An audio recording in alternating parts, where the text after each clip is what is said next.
आखिर क्यों जलने लगा बांग्लादेश? कौन थे शरीफ उस्मान हादी, जिनकी मौत के बाद बांग्लादेश में भड़की हिंसा?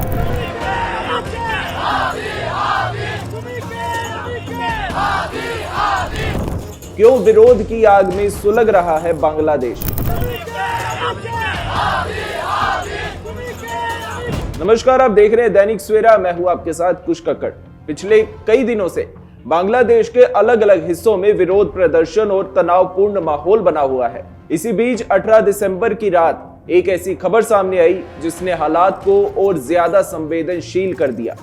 बांग्लादेश के चर्चित युवा राजनीतिक नेता और इस्लामी संगठन इनकलाब मंच के प्रवक्ता शरीफ उस्मान हादी का निधन हो गया। शरीफ उस्मान हादी कोई साधारण नाम नहीं थे। वे बांग्लादेश में 2024 के लोकतंत्र समर्थक आंदोलन के प्रमुख युवा चेहरों में गिने जाते थे। इकबाल मंच और छात्र संगठनों के जरिए हादी ने खासकर युवाओं और छात्रों के बीच अपनी मजबूत पकड़ बनाई। हादी ढाका से होने वाले आगामी चुनावों में निर्दलीय उम्मीदवार के तौर पर उतरने वाले थे। उनके राजनीतिक कद का अंदाजा इस बात से भी लगाया जा सकता है कि उनके निधन के बाद बांग्लादेश सरकार ने पूरे देश में एक दिन का राष्ट्रीय शोक घोषित किया। साल 2004 में सत्ता व्यवस्था में आए बड़े राजनीतिक बदलावों के दौर में भी हादी की भूमिका को प्रभावशाली माना जाता रहा है। हाल के महीनों में शरीफ उस्मान बिन हादी भारत विरोधी बयानों और गतिविधियों को लेकर चर्चा में रहे। बीते 12 दिसंबर को उन्होंने फेसबुक पर एक तस्वीर साझा की जिसमें भारत के 7 सिस्टर स्टेट्स को बांग्लादेश का हिस्सा दर्शाया गया था। इस पोस्ट के बाद दोनों देशों के बीच कूटनीतिक स्तर पर हलचल तेज हो गई।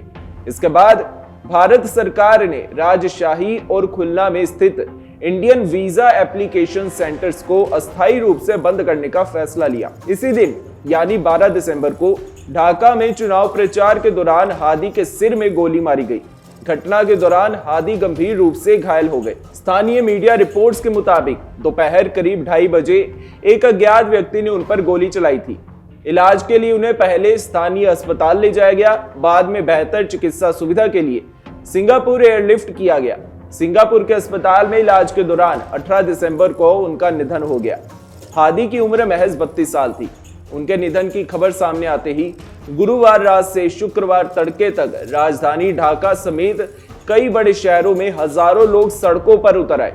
प्रदर्शनकारियों ने हादी के लिए न्याय की मांग की। धीरे धीरे ये प्रदर्शन उग्र होते चले गए। इस दौरान ढाका के नजदीक भालुका में धर्म का अपमान करने के आरोप में एक हिंदू युवक को पीट कर मार डाला गया। विभिन्न मीडिया रिपोर्ट्स के मुताबिक युवक के शव को नग्न करके एक पेड़ से लटकाकर आग लगा दी गई। मृतक की पहचान दीपू चंद्र दास के रूप में की गई। पुलिस ने बताया कि यह घटना गुरुवार रात भालुका में हुई। सोशल मीडिया पर इसका वीडियो वायरल हो रहा है जिसमें लोग अल्लाहू अकबर के नारे लगाते भी दिख रहे हैं। हिंसा और अशांति के बीच राजधानी ढाका में कई इमारतों को नुकसान पहुंचा। देश के 2 प्रमुख अखबार के दफ्तरों में भी आगजनी की घटनाएं सामने आई। दमकल विभाग ने कम से कम 3 घटनाओं की पुष्टि की जिनमें कई पत्रकार और कर्मचारी इमारतों के अंदर फंसे रह गए थे। ढाका के बाहर भी हालात बिगड़ते चले गए।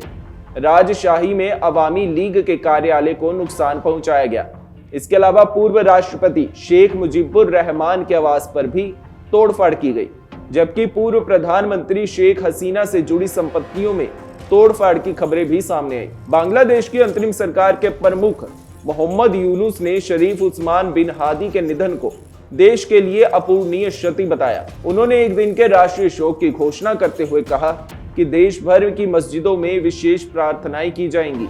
यूनुस ने हादी को लोकतांत्रिक आवाज का प्रतीक बताते हुए कहा कि जो ताकतें ऐसे विचारों को दबाना चाहती हैं उन्हें कामयाब नहीं होने दिया जाएगा।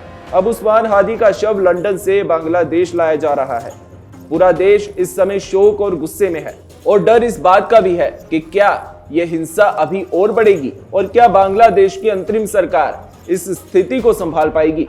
इस पर आपका क्या कहना है? अपने थॉट्स कमेंट सेक्शन में जरूर शेयर करें और ऐसे ही ताजा न्यूज के लिए जुड़े रहिए दैनिक सवेरा के साथ।